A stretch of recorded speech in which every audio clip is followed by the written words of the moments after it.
Hello guys, today I'm going to tell you about that green token. Now before I start the video, let's share my legal disclaimer. This video is only for educational purpose. Do your own research for the investing. According to the white paper, green is a community driven meme token on the Solana blockchain inspired by a viral heartwarming story about a wolf act of loyalty.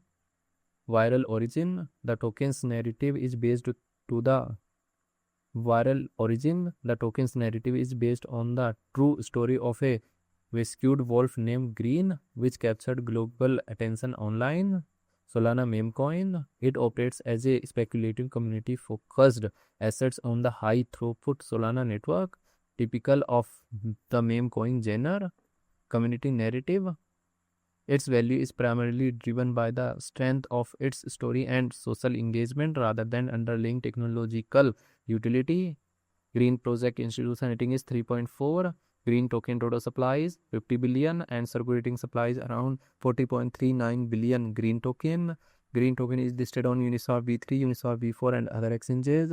If I share my opinion with you, then this project up to 60% chances that it is a lazy dog project. So guys, don't take my opinion as a financial advice. Do your own research for the investing. Thanks for watching.